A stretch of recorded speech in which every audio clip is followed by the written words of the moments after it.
Oke guys, baik lagi sama gua karena data nggak bisa bohong ya. Oke, hari ini adalah Sabtu 24 Desember 2022 ya.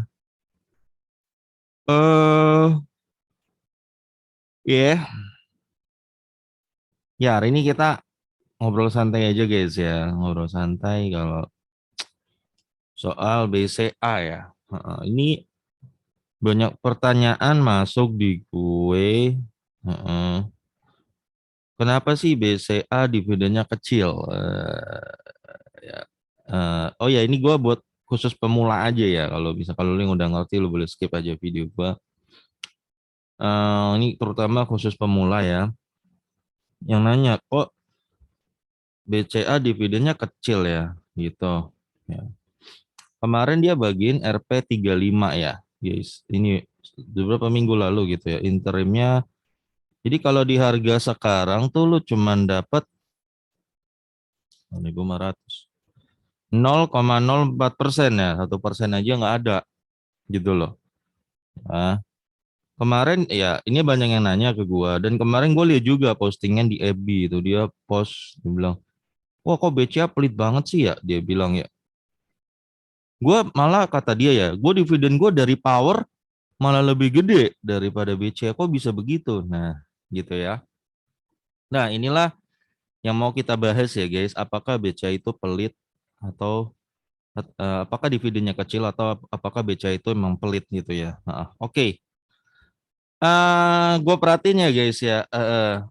Kebanyakan orang yang ada di pasar modal ini nih mostly ya itu tuh nggak ngerti sebetulnya basic itu kayak gini-ginian masih belum paham gitu mostly ya kebanyakan belum mengerti gitu loh kenapa dia membeli saham ini misalnya kenapa dia membeli saham BCA dia cuma tahu hanya sekedar oh BCA kan perusahaannya terkenal gitu kan ya atau misalnya dia beli BRI oh BRI kan perusahaan terkenal atau Alfamart kan terkenal ya di mana-mana.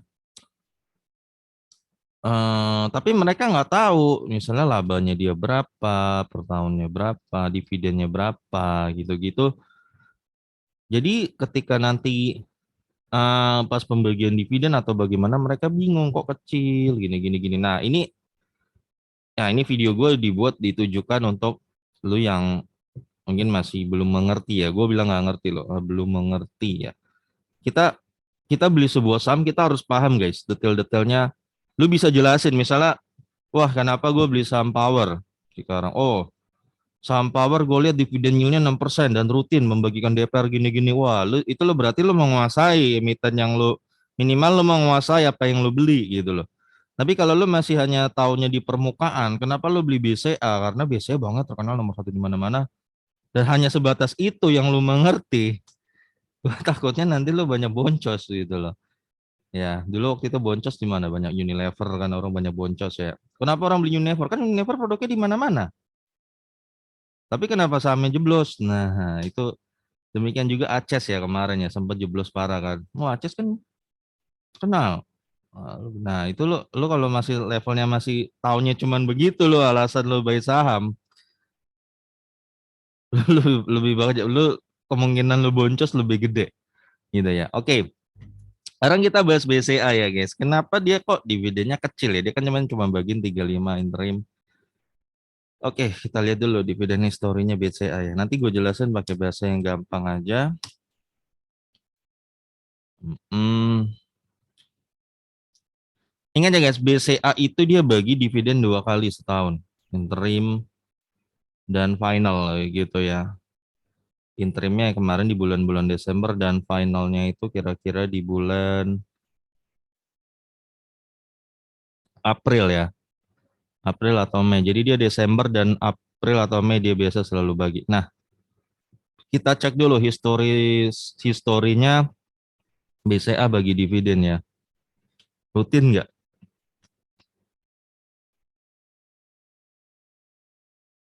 Hmm, Dia dari tahun ya ini dari tahun 2001 ya guys. 2001 bagi 2, 3, 4,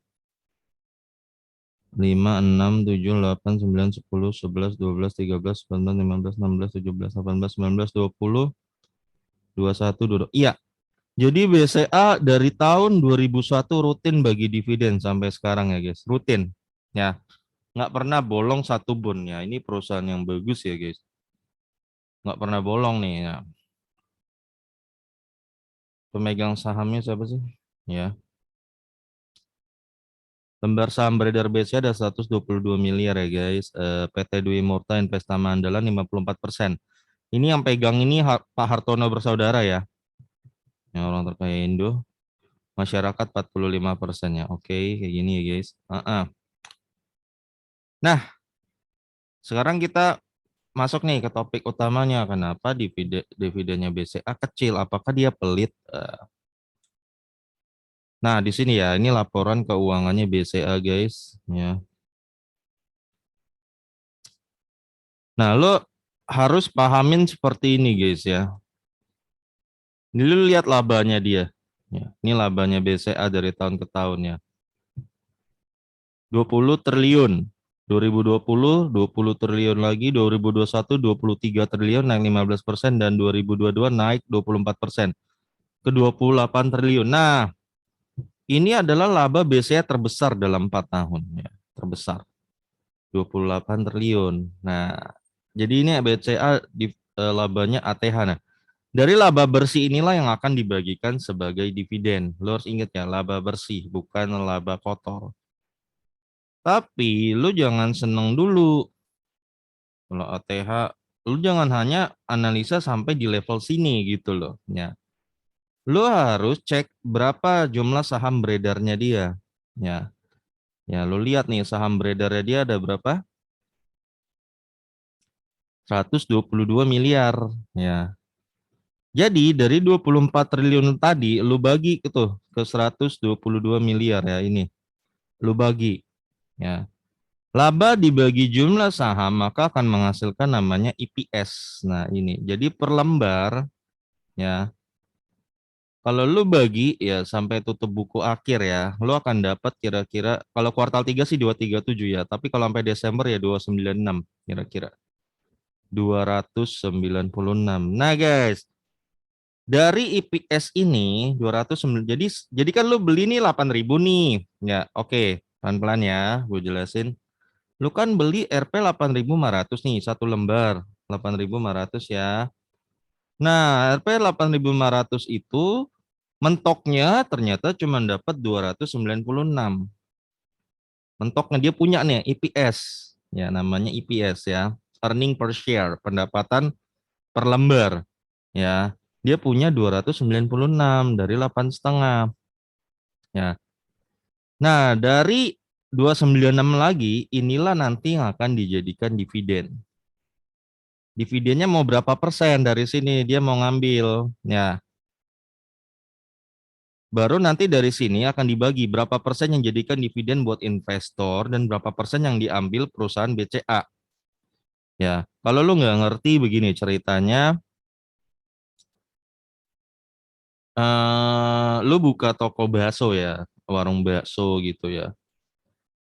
Ceritanya gue investor lu dah.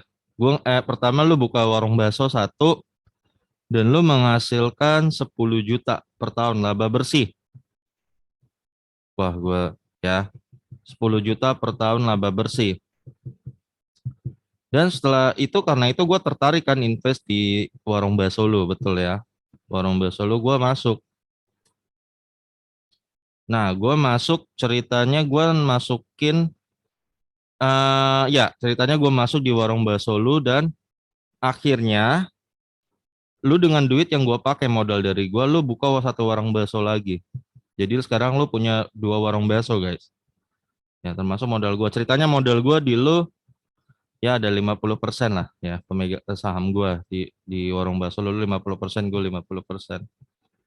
Tahun depan ternyata dua warung bakso lu berhasil menghasilkan 20 juta. Yang tadinya 10 juta, pas gue mulai masuk tanam modal, sekarang lu punya dua warung bakso lu menghasilkan 20 juta. Laba bersih 20 juta gitu loh ya. Nah, laba bersih kan udah 20 juta nih. Terus lu panggil gua ke rapat umum pemegang saham gitu ya, rapat umum. Ceritanya berdua aja. Jadi lu sama gua ngumpul lah, berdua doang. Putusin dari 20 juta ini kita bagi berapa ke pemegang saham dan bagi berapa ke perusahaannya.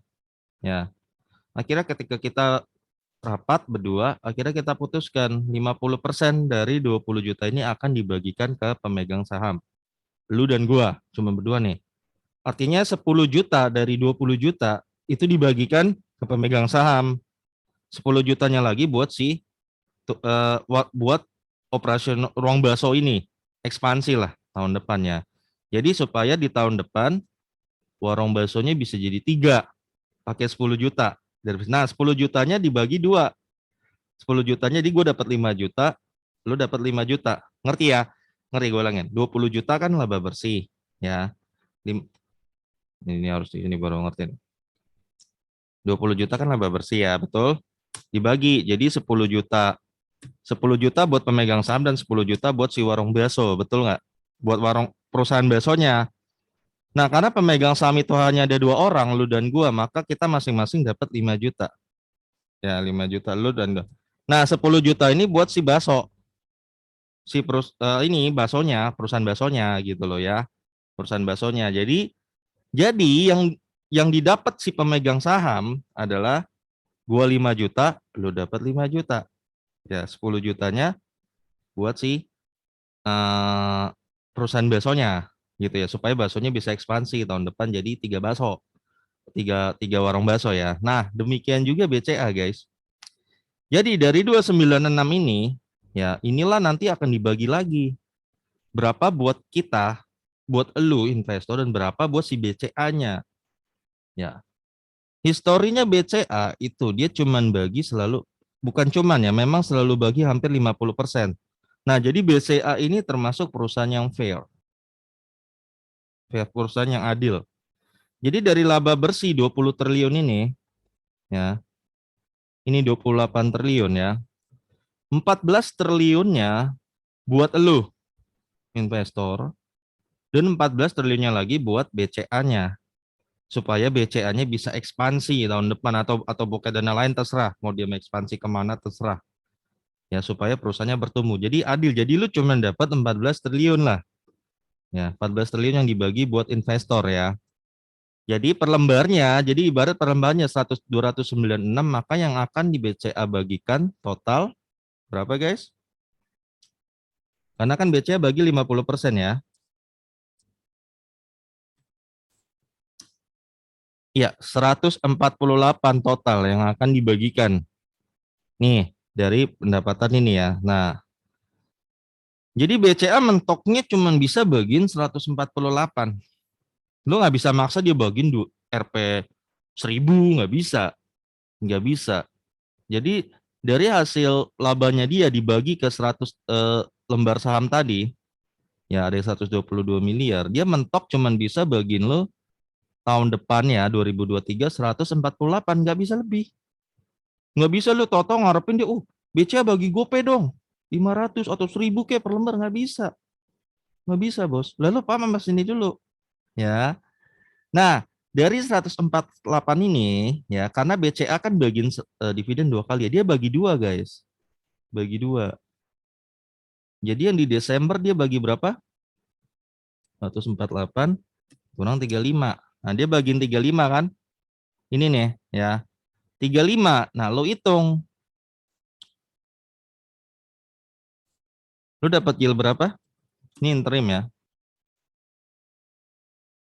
Dan lo udah mulai mikir nih, kalau BCA bagi 35 dan gue beli 8,5, berarti kan return gue cuma 0,4%. Kecil. Ya, kecil.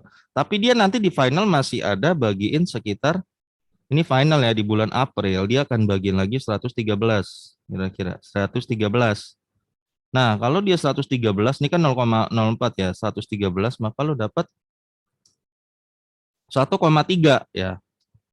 Berarti kalau lo gabungin 2, maka yield lo cuman 0,1,3 ditambah 0,4, maka yield lo itu cuman 1,7%.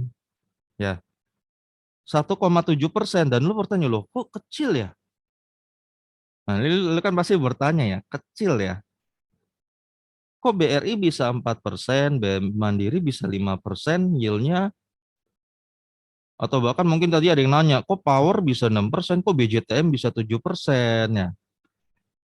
Ini terjadi bukan karena BCA-nya pelit, guys. Lu salah, ya.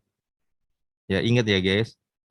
Ini terjadi karena saham BCA-nya itu udah kemahalan ininya. Ya, ingat ya, guys, yang bikin mahal tuh bukan si perusahaan BCA. Ini saham ini kenapa bisa terbang ke 8,5? Itu bukan salah BCA-nya, bukan, tapi investornya yang overhype menurut gue ya, sehingga mereka berani HK BCA di 8,5, kemahalan, ya over value lah basically, meskipun masih bisa tumbuh ya, gue nggak bilang ini nggak bisa naik lagi, tentunya namanya bank kan paling aman, BCA kan bank nomor satu di sini ya, tapi satu hal yang lu nggak bisa sangkal, BCA ini harganya kemahalan, 8,5, sehingga BCA yang sudah memberikan 50% dari semua laba bersihnya untuk investor, ternyata hanya bisa menghasilkan yield 1,7%. Jadi ini salah siapa? Bukan salah BCA-nya, guys. BCA-nya nggak pelit. Menurut paham ya? Kitanya yang terlalu antusias ya, membeli BCA. Terlalu antusias sehingga BCA tertimbul kenaikan harganya melampaui melampaui pendapatannya. Ngerti ya? Harga sahamnya masyarakat terlalu antusias beli beli beli beli. Nah ini yang gue bilang tanpa mereka hitung bahwa ternyata BCA pendapatannya hanya ya segini, dia bagiin dulu 1,7%.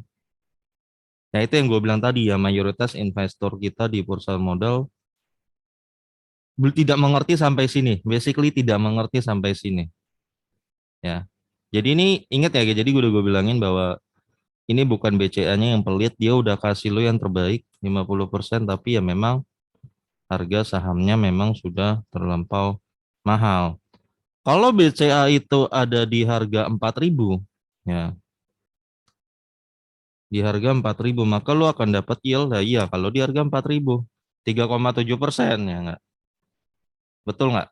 Ya, 3,7% kalau di 4.000. Kalau BCA di 2.000 ya lu dapat 7,4% ya. Tapi kan udah dihakain sama banyak investor ke 8,5 ya. Ya udah, jadi ya, jadi itu bukan BCA-nya yang pelit ya, guys, tapi memang pure kita yang hakain dia terus terus terus sampai naik ya, bukan salah BCA-nya, salah investornya basically ya. Bukan ya, tapi tetap ya BCA itu perusahaan yang bagus menurut gue. Cuman memang kalau lu bet- kalau lu bandingin sama bank lain, misalnya BRI yang dividennya masih 4%-an, yieldnya Mandiri 5%. BNI kalau gue nggak salah 3% deh. 3%. Ya jelas kalah dividennya. Bukan kalah ya, apa ya, dalam arti ya karena harga sahamnya kemahalan aja. Itu aja. Jadi kita mulai harus tahu, guys, apa yang kita beli. Ya, jadi harus bisa jelasin tuh. Kita beli saham BCA, kenapa cuma 1%? Lu harus bisa, kita harus tahu kenapa. Kebanyakan orang nggak tahu. Jadi nggak timbul lagi pertanyaan, wah BCA pelit nih. Ya, kalau menurut gue perusahaan dikatakan pelit itu ketika dia punya laba banyak di sini ya. Misalnya dia punya 296 nih. Ternyata dia cuma bagiin lu 29 total 12 bulan nih. 29, dan lo kalau beli di 8,5 lo cuma dapat return ya 0,3% ya per tahun loh kalau 12 bulan. Nah, ini baru disebut pelit karena kan basic lu punya 249 gitu loh. Kenapa lu bagiin cuma 20 per tahun gitu. Nah, itu baru pelit. Tapi kan BCA kasusnya nggak, dia 249, dia bagiin 148. Ini nggak bisa disebut pelit. Nggak bisa. Ya, guys. Oke, guys, gua rasa sampai di sini ya penjelasan tentang BCA. Semoga ini bermanfaat dan jadi patokan lu dalam bermanfaat lu dalam berinvestasi di pasar modal ini ya. Lu harus tahu apa yang lu beli, kenapa lu beli, lu bisa memberikan argumentasi kenapa lu beli. Ya. Oke, gitu aja guys ya. Bagi lagi video berikutnya karena data nggak bisa bohong ya.